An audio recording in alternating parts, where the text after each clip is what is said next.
Eiji Kitahama was a sad, pathetic loser with hopes of owning his own harem. When he met a junior who unbelievably liked him for some reason, she decided to make his dream come true by acting out different girl personalities, while also trying to win his heart. On Rin Nanakura's first day at her new school, she was totally lost, like a puppy in a maze.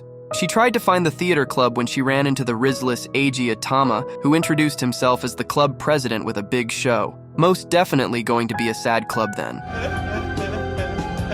Not surprisingly, was actually the only member and practically begged Rin to join. I beg you. She agreed because, let's face it, Eiji's charm offensive is almost as strong as his complete lack of other members. When they opened the clubroom door, Rin was surprised to see several other sad people inside. Eiji wasn't exactly honest about being the only member. He had to get his pants on fire to get her to join. A bit flustered, but still interested, Rin said she wanted to act. The fat boy president quickly handed her a script and told her to perform right away. The club members watched as President AniRizz started acting in a silly way, making everyone laugh. When it was Rin's turn, she performed so well that even the ever-obese president was amazed. He quickly welcomed her to the club after that Oscar award-winning performance. Later, during PE class, Eiji told Rin he wished he could be popular just once. Rin, already knowing this dude's about as smooth as sandpaper, decided to dig deeper and asked him about his non-existent love life. Eiji shyly admitted he dreamed of having a harem. "Yeah, we feel you, Eiji." Rin, with a grin wider than the Grand Canyon, suggested a date. When Eiji wondered about her sudden change, Rin shyly said she was just acting. Very demure. Eiji, impressed, thanked Rin for helping him live a sad lie and understand how to manage a fake harem. Rin blushed and said she liked acting for him. Eiji wondered if this too was part of her act, and Rin nervously said it was, which made Eiji call it the cutest act yet. On their way home, Eiji had still been sadly trying to figure out how to look cool. He had been asking Rin for tips, which was like asking a toddler for parenting advice. Means I'm not allowed to have fun anymore for the rest of my life. Rin, in her infinite wisdom, had given him a master class in coolness that had left him more confused than ever. Eiji had finally decided he was going to stay awkward and embrace it, which was probably for the best. Back at the drama club, Rin found Eiji working on a painting like he was on a quest to become the next Picasso, except with the talent of a sad toddler. She told him to take a break, but Eiji was too focused on shedding a few pounds. Rin, channeling her inner drill sergeant, insisted he eat. Eiji nearly fainted from the extremely rare joy of someone caring, but Rin kept up the tough act to make sure he took a break. She might have secretly cared, but she'd never admit it. Classic tsundere. Then Eiji handed Rin a pair of cat ears for the club's props. Rin blushed harder than a lobster in a sauna, but played along pretending to be a cat. Eiji cheered like he was at a sports game. Rin felt ridiculous, but hey, she was committed to the bit. Eiji came up with the ever-wonderful idea to take pictures of the feline Rin, but when he realized he had lost his phone, Rin offered to help find it by calling it, using the chance to get his number. She playfully teased him, saying that she could help him call his phone, but that would make him get her number. Michael Jackins got nothing on this smooth criminal. She played hard to get, but might have overdone it when Eiji almost changed his mind. But she got a dying minute goal when Eiji eventually asked for her tsundere persona's help. Rin, staying in character, asked for his number, and Eiji thanked her. He found his phone and decided to pick up her all. A bit strange, but let's cut him some slack. He'd probably never gotten a call from a girl before. The next day, Rin asked Eiji for help with her art homework. Eiji agreed, but only if she talked to him in her cool-chan persona. Rin showed him her drawing and asked for help with coloring a sunset. Eiji immediately activated simp mode and helped with the artwork. At a club meeting, one of the students told a scary story that terrified everyone so hard that they almost called an exorcist to be sure, especially Rin, who looked like her soul went to buy milk and left her body behind. She was so scared she asked Eiji to wait for her while she gathered her courage. Eiji imagined how the tsundere and spoiled girl would react, leading to a funny scene where Rin played the spoiled girl. Eiji wanted to bust into that room as hard as the wild animals that see you from inside their cages. Later, Rin found Eiji enjoying the free trial of death in his classroom. Though tempted to prank him, she decided to act alongside him while he slept. When he woke up to find Rin holding his hand, he squealed like a fangirl. He awkwardly asked for a photo, and after what felt like 100 awkward selfies, they finally got one that wasn't pure cringe. They chatted about test scores. Eiji, thinking he was the king of bad grades, was shocked to find out Rin wasn't exactly valedictorian material either. She shrugged and said she didn't pay attention, just to get him to tutor her. Eiji, thrilled at the chance to feel useful for once in his pathetic life, agreed. Rin was later asked to judge a cooking contest because, obviously, the drama club doubles as master chef now. She tasted the dishes, guessing Eiji's was the one that tasted most like burnt dreams. To tie-break, Eiji suggested Rin act like a spoiled girl. When they needed outfits for a club race, Eiji got a little too excited imagining Rin in various costumes, pirate, ninja, maybe a chicken suit. Rin, with a new hairstyle that made her look like an anime protagonist, waited for his reaction. Eiji tried to compliment her but ended up sounding like a confused robot. Rin found his awkward attempts at coolness amusing, to say the least. During another club meeting, Rin felt cold and put her jacket on Eiji, all while pretending to be a tsundere. Eiji, touched but returned the jacket to her, telling her to take care of herself. Rin's heart melted, but she played it cool. Rin's latest masterpiece involved showing Eiji a picture of her little sister, who was basically a walking bundle of spoiledness. Eiji, clearly green with envy at the kid hogging all the love, decided he wanted a younger sister too. Classic case of grass is always greener on the other side, even if that grass is stomping around demanding candy. Rin, in her infinite wisdom, decided to act like an elementary school brat, but she was so off the mark it was like she was auditioning for a role in Airhead Academy. Rin tried to channel her inner kid by recalling how she used to mess with her sister, petting her hair, pinching her cheeks, the standard issue brat routine. Eiji, thinking he'd walked into a live taping of a really weird sitcom, decided he wanted the same treatment. Rin instantly turned the color of a ripe tomato, looking like she'd just been caught in 4K doing something super cringe. Spotting a mysterious phrase written on her hand, Eiji had the brilliant idea to turn it into a comedy sketch. He asked her to write something, and Rin, juggling her own lines and Eiji's wacky demands, ended up ruining the script like Sakura's was written.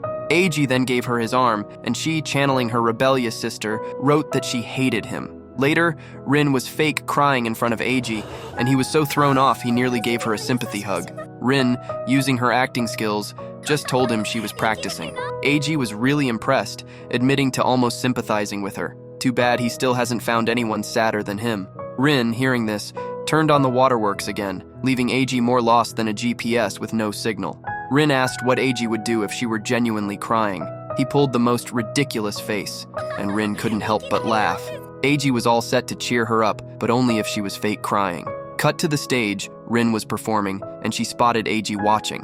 Her smile could light up the hidden leaf in a blackout. The next day, it was cultural festival time, and Rin was back to her acting antics. She started with the classic spoiled act, then flipped to cheeky mode, suggesting some scandalous fun. Eiji, trying to win her over with sweets, ended up buying the entire store. When Rin finally picked a cream-filled treat, she was all shy, which Eiji found adorable. A few days later, Eiji was about to send his soul to his creator, and Rin channeled her worry like a soap opera star. Eiji was impressed and thanked her for being so kind. Rin pretended it was just her spoiled act caring. Eiji was feeling all mushy, saying her presence made him feel safe, and Rin, being her usual tsundere self, insisted it was just a performance.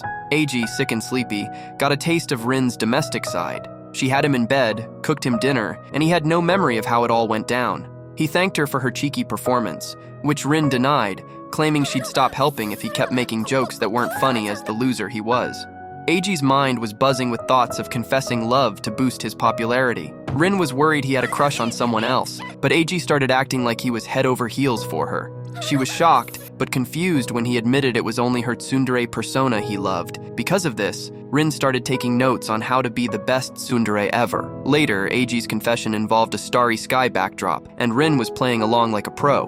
But when Eiji turned serious, Rin couldn't keep up the act. She admitted she liked the starry scene, which Eiji found reassuring. Meanwhile, Rin was wondering if Eiji's feelings for her were real, or if she was just part of his puppet show. The next day, Rin was hitting the books in the library, trying to download all Riz knowledge into her brain. Eiji asked her to chill, claiming that they'd always be dum-dums. Rin, switching up her performances, rattled off some fancy words to prove her smarts. Eiji headed to the club, and Rin saw it as a golden chance to be alone with him. Post-helping, Eiji showed off the city's nightlights, but Rin was more interested in being with him. She wondered if Eiji felt anything for her, and if she'd ever have the guts to spill her own feelings. As rehearsals rolled around, Eiji's performance was more meh than wow. Rin finally spilled that she liked acting for him, but chickened out and asked if she did well. Eiji, the genius that he was, finally realized she wasn't acting and started teasing her. Rin, embarrassed and flustered, headbutted him. So, there was Giji, buried in a book on how to rizz up the baddies, dreaming he was the Casanova of the century.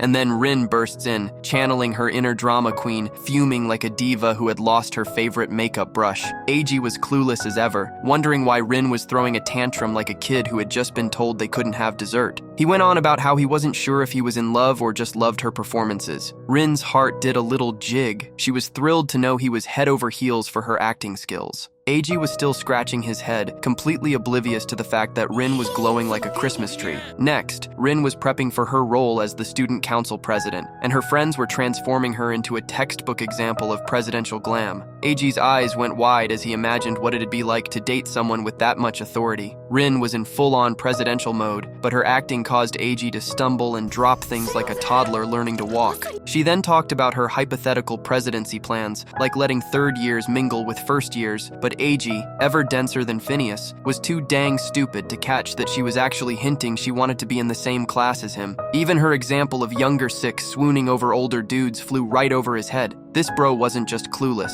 He was an entire clueless franchise. Later, Rin asked Giji to draw her, and his first attempt made her look like she was auditioning for the role of angry villain. His second attempt? Well, she looked like a demon queen who had just lost her crown. But when he finally drew her as she really was, it was cute. If by cute you meant barely recognizable. Rin's face turned beet red, and she was embarrassed, which was just priceless. Walking home, they chatted about horror movies, but Rin had other priorities aside from having nightmares. Giji, being the hero of the hour, offered to watch them with her so she wouldn't be scared. Rin was feeling couples goals vibes and couldn't help but smile. Rin spotted Giji in the library, but when she felt her looks weren't up to snuff, she tried to sneak away. Giji was wearing one of those cultural festival t-shirts they made, and of course, he pointed out her fashion faux pas. She acted like she was too cool for trends, and Giji, ever the gentleman, suggested a shopping trip. On the shopping trip, Rin's hair was in her eyes, and she was contemplating a major cut. Giji started imagining her as a short-haired performing whirlwind. He panicked when he realized he liked her long locks and patted her head, making her blush so hard she could have fried an egg on her cheeks. Rin decided to keep her hair long, so Giji's day was saved from a haircut-induced meltdown. Back at school, new club members were joining, and Rin was giving out advice like a pro. Giji asked how to be trustworthy, and Rin put on her shy act, leaving him in awe. It was like watching a magician pull a rabbit out of a hat. During club activities, Rin and Giji were testing props, and Giji had to hold her hand while she jumped. Rin's brain short-circuited, imagining all the ways she could end up in Giji's lap, causing her to freeze. The president walked in, and the pair started calling for help like a couple of sitcom characters. Rin then rifled through old photos and found a gem of Giji from 4th grade. She snapped pictures like she was on a secret mission, and Giji was like, "Why the photo shoot?" Rin did her best naughty persona, teasing Giji and making him mess up his own finger with a hammer. She was so into her character that she almost forgot to be human. After the president left, Giji suggested skipping class as every responsible student would. But since Giji's finger was in pain, they headed to the infirmary. Rin found Giji's old jacket and teased him about the tradition of giving away the second button. He jokingly gave it to her, and she was over the moon, asking for it again like it was the Holy Grail. When Giji opened his locker and found a letter, he was more shocked than whoever Pikachu uses his ultimate on. It was from Rin's naughty persona, declaring she didn't want him to get any more letters. The tsundere version added that she only sent it because he seemed desperate. Rin's tsundere act had him baffled, and as he was processing this, he found another letter revealing her real feelings. Rin grabbed it and made a break for it, leaving Giji both intrigued and confused. Later, Rin was all excited because she had helped a friend with love advice. Giji cracked a joke about her having 5 romance experts in her head. Rin then asked how he'd win over someone with few common interests, and he responded that he'd just try his best. Rin took this as an endorsement to go out with someone younger. When Giji agreed, she was thrilled, only to get flustered when Giji jokingly suggested they didn't need to be that young. So, Rin was worried about not having Giji with her on the trip, and got all stressed out about him graduating before she did.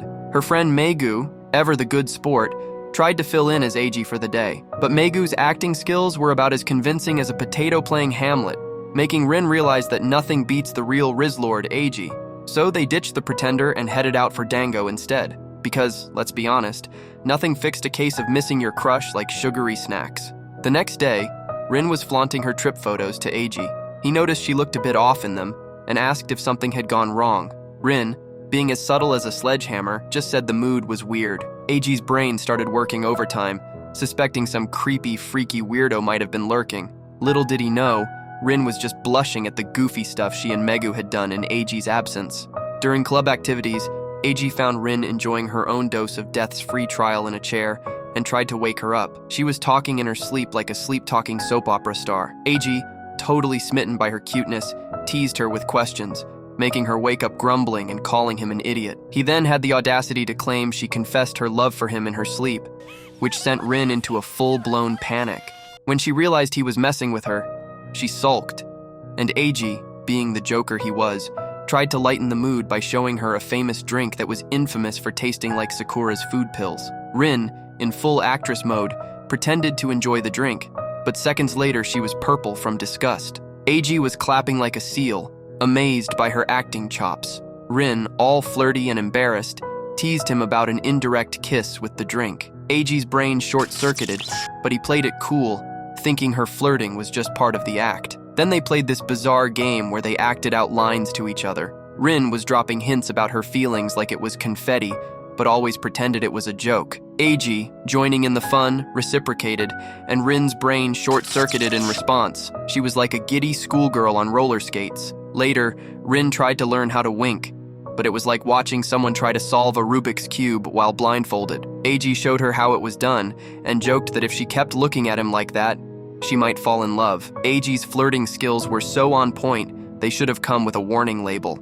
Later on, AG got injured and headed to the infirmary, finding it empty. Rin rushed in, all worried, and started playing nurse. AG joked that she looked a bit smarter in the apron, which she took in stride. When it came time to disinfect the wound, Rin acted all cutesy and asked if it would hurt, making AG nervous. As she played the role of a reserved nurse, he got his courage back. She applied the medicine, and he realized it wasn't painful at all. After the bandage, Rin noticed AG's other wound and blushed. She tried to brush it off, claiming he needed an eye exam.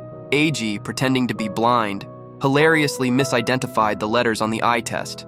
Rin, finally getting a serious answer, made AG spell her name, which made her super happy. Later, AG was struggling in a mobile game dungeon and asked Rin to join him. She picked a support character and acted all flirty, claiming she'd cast a Riz spell on him or something, making AG shiver. They soon realized the dungeon was no joke, and Rin's gaming skills shone through. AG was so distracted by her acting that they lost the game. Rin's trolling skills were next level. On the club balcony, Rin reminisced about the time she helped AG when he was sick. She felt a sudden urge to visit his house again. AG pointed out various houses, and they both chose one at the same time, making them both blush at their perfect coincidence. It eventually started raining, just like AG's hopes and dreams. AG was thrilled by the rain, though, and joked about how cute it would be if Rin's cool girl persona was scared of thunder. Rin, actually terrified, pretended to be Batman but was peeing her pants. AG took her to his house to wait out the storm. At his house, Rin changed into one of his clothes and was overjoyed, imagining this was just like a date. When AG knocked and mentioned his mom would be joining them for dinner, Rin's world went into overdrive as she realized she was about to meet his parents in matching outfits. His mom arrived and immediately noticed the matchy-matchy outfits. She was suspicious and asked about their relationship. Post-dinner, Rin was effusively thanking them for the meal. AG walked her home, and they talked about how quickly Rin befriended his mom. She asked AG to call her by her first name, and he finally dropped the Nan for Rin, making her over the moon. So, AG was hanging out with Rin's little sister, Ayaka, and thought she was adorable.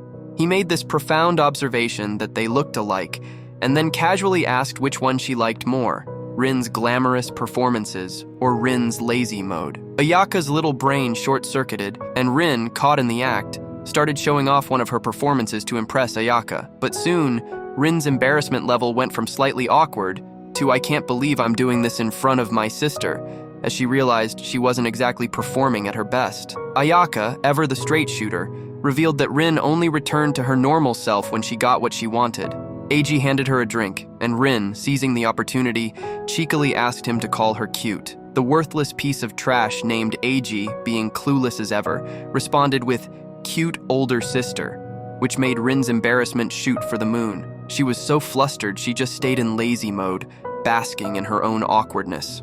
The next day, as classes wrapped up, Eiji casually asked Rin about her summer vacation plans. Rin was thrilled he was using her first name and, blushing like a pumped tomato, asked him to call her by his first name too. He did, and she was practically floating on air. She said she had no plans, and Eiji, with a grin, promised they'd be doing a lot of things together. Insert plot here. At the festival, they got separated from the club president and other members. Rin was secretly thrilled at the chance to have Eiji all to herself, even if no other person wanted him anyway. Eiji, being the joker he was, pretended to spot the president in a doll and managed to win it in a rigged game. He gave it to Rin, who was happier than Tobirama in the Uchiha graveyard. They then decided to go look for the others, but Rin had cotton candy and masks as her secret weapons to buy more alone time with Eiji. She even managed to hide him with a mask. The smooth criminal strikes again. The next day, they headed to a pool club with Ayaka and her friend. Eiji, playing the role of a responsible adult, said he'd take care of the girls and got roped into throwing Ayaka into the pool. Mission failed successfully. Rin, having a blast, pretended to be an adult, asking Eiji to apply sunscreen, but he was too busy being adult to entertain her. Rin started lounging on a float, and Eiji showed up, all flustered, needing help because the kids were making him swim butterfly stroke. Rin lied, saying Eiji swam so much he ended up in the water. The little girls, distressed, left to fix him. Later on, Rin was exhausted, and Ayaka, showing off her lazy mode, brought Rin chips like a personal snack fairy. Rin's friend Megu noticed Rin had been doting on Ayaka and joked that Rin should just invite Eiji herself next time. Rin said no, but her little sister stepped up and volunteered to do it for her. Megu, being the ever-so-helpful friend, suggested Rin could act cool to make the invite happen. Fast forward to Rin's countryside trip. She sent a video to Eiji, who replied with a photo of him dropping his popsicle because he was so focused on her video. Rin was over the moon that they were keeping in touch. Meanwhile, Ayaka was making waves of her own, imitating Rin's acting skills. She ended up dragging her new friend Shiro to the beach, despite him not having swim trunks. Shiro, totally out of his element, bolted to the beach, clothes and all, at the sight of Ayaka's playful antics. So, Eiji had a new obsession, Rin in a sailor uniform. The moment he laid eyes on her, he went full lovesick fool, making her blush harder than Hinata anytime Naruto breathed air. He was unhappy that Rin might be changing schools, therefore he let the waterworks out, but Rin reassured him she wasn't going anywhere. Later, they were rehearsing a play, and it was basically the Eiji personal fan club. He was dressed as a tree, and Rin was trying to keep it together, but his treeness was a total distraction. She was stumbling through her lines, looking like a deer in headlights, all while Eiji was trying to help. The club president was watching like it was the latest episode of a thrilling anime. Rin was getting so flustered she was practically hyperventilating at the thought of crying on stage while hugging a tree.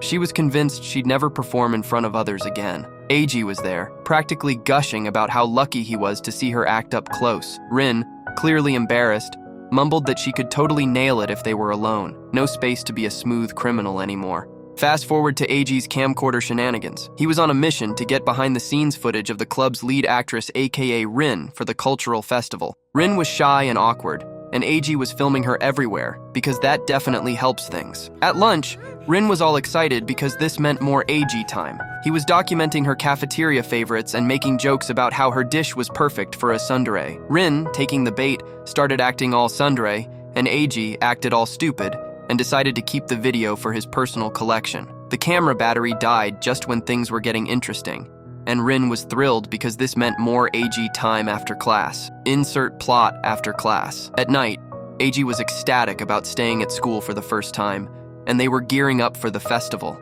They grabbed dinner, and Eiji made a joke about how married life would involve this kind of thing daily. Rin's face turned a shade of red that could rival a stop sign. At school, Rin needed to go to the bathroom, but the dark corridor freaked her out. Eiji was the only one who'd braved the darkness with her. He tried to reassure her by saying there were other students around, and mocked her for being scared. Rin was trembling, but tried to act cool, resulting in a hilarious duet of them singing to keep calm. Either because the songs were very soothing, it calms your fears, or Eiji's singing was so terrible it scared monsters away. Festival day arrived, and Rin had her heart set on spending time getting rizzed up by Eiji. Eiji was busy with stage setup, so Rin tried to help. He handed her festival snacks and insisted she focus on her performance. Eiji, the cool rich cash kid, started buying every festival treat imaginable for her, saying it was because she'd been working hard. Rin was touched but wanted to have fun too, but Eiji asked her to shut up and enjoy his simping money. Rin's performance was about to start, and she was nervous. AG promised a prize for a good performance, and Rin, all bashful, requested a date as her prize. Smooth Criminal is back. She was thinking of a date like a school trip, but she couldn't decide between an aquarium or a shopping mall. On the date day, AG had tickets to a musical in Kyoto, saying it'd be like a school trip, and Rin was ecstatic. AG suggested doing school trip activities like a pillow fight, but Rin, being very rizzful, implied they should spend the night together. AG nearly yelled in the middle of the musical, trying to keep it together. Rin was overjoyed, and they enjoyed the musical. Later, they went to a high place, and AG teased Rin about being afraid of heights. Rin, trying to act tough, asked him not to push her while AG teased her, making her even madder. At a dango shop, Rin acted like a little sister, asking for dango. AG, quick on the uptake, ordered 7 dango, making Rin's eyes light up like Naruto when he gets surprised with ramen. They picked out a souvenir together, and Rin was having a blast. When they reached the rest area, Rin went to buy a drink and found AG asleep. She lied down next to him and fell asleep too. When AG woke up and saw her, Rin awkwardly said she wanted to stay with him forever, then immediately asked him to pretend she didn't say that because she was embarrassed. Rin almost slipped on a rock, and AG going Superman mode caught her, suggesting they hold hands to avoid slipping. They walked back to school hand in hand, still embarrassed. AG told her he'd love to go out again, and Rin, still acting, said she'd decide where to go next time. The club members had dug up a box full of old letters, and what did they find? A love confession from a girl named Rin from 10 years ago. Everyone were surprised to see that there used to be another Rin there. It turned out Rin's ancient doppelganger had had a crush that didn't quite pan out. The letter ended with her settling for being friends. Too bad for Run and Obito. Everyone had felt a bit bummed out, and the president decided to archive this relic of teenage heartbreak. Later, as Rin and AG took out the trash because nothing says romance like dumpster duty, Rin had timidly remarked that in 10 years, they'd be adults.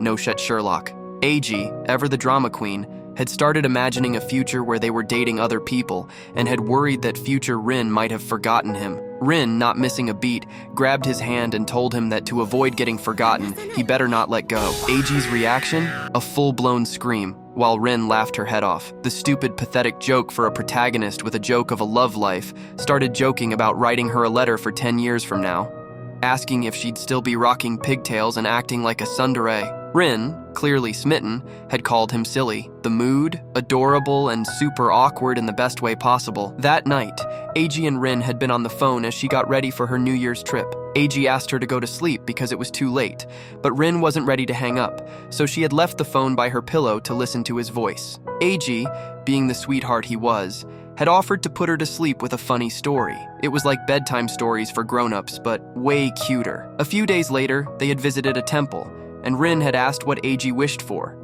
He had kept it a secret, leaving her on the edge of her seat.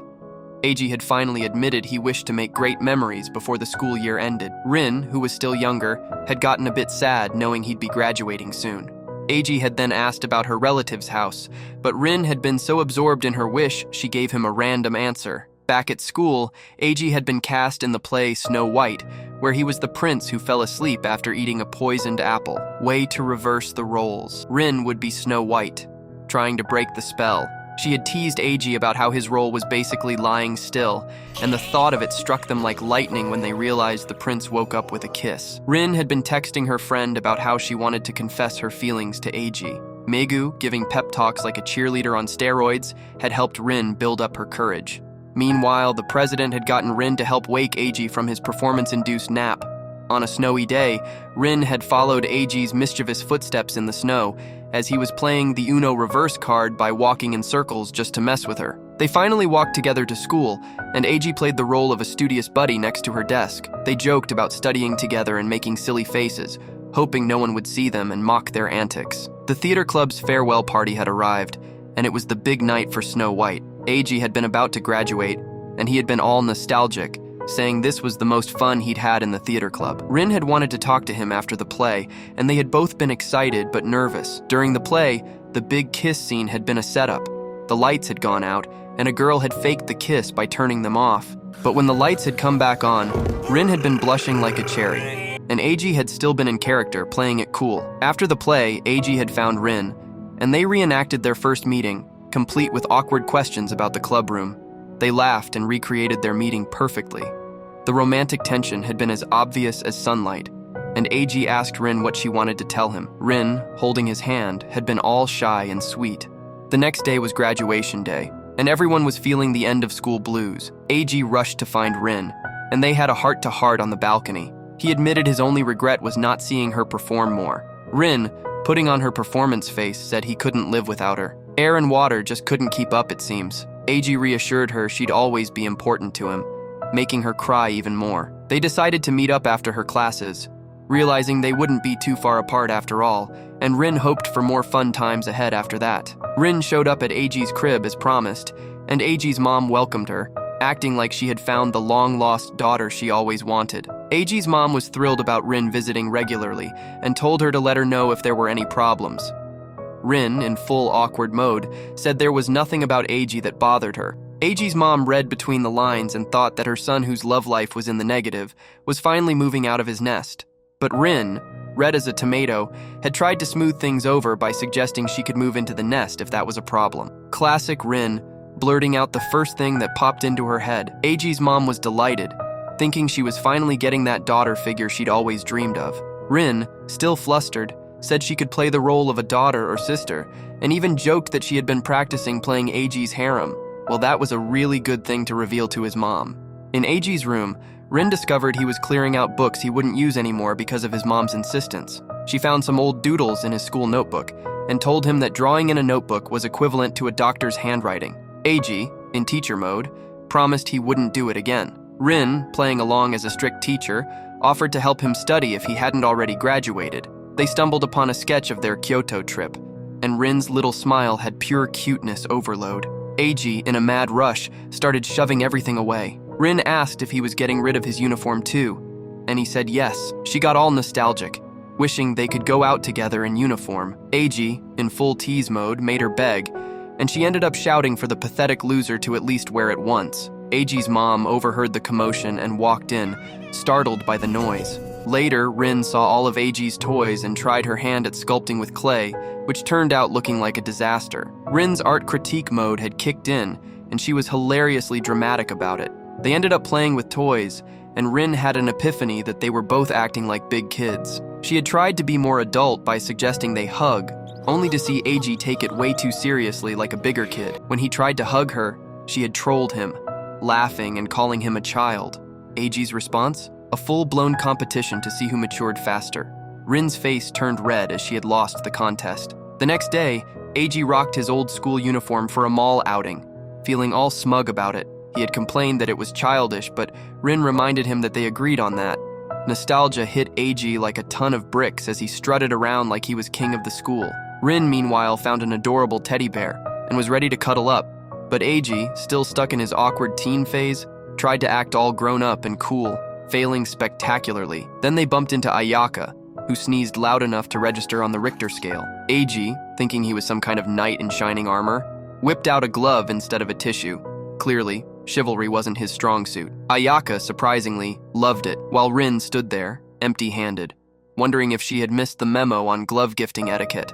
At school, Rin had chatted with Megu about her future, feeling unsure about growing up. Megu had bigger priorities, wanting to be a sexy adult, leaving Rin even more anxious about her own future. Rin had also been worried about Eiji's college life, which had made her seem like the grown-up one in the relationship. That night, they hopped on a call. Rin was dying to know what college students wore, but she had no idea where to start. Eiji, who thought wearing his childhood Spider-Man t-shirt to a fancy dinner was peak style, asked her to pick out a shirt for him. Rin was way too excited and couldn't wait for Sunday. Eiji, being his usual self, imagined what characters from Rin's stories would wear, further increasing her blushing streak. Sunday came, and they were so pumped to shop that they arrived before the mall even opened. Inside, Rin stressed over every outfit choice like it was a high-stakes reality TV show. Eiji, finally dressed in something that didn't scream lost middle schooler, looked halfway grown up. Then, Eiji got a wild idea to pick an outfit for Rin, which instantly sent her into fashion emergency mode. She took charge before he could make her look like an extra from a bad sitcom. They visited a cat cafe,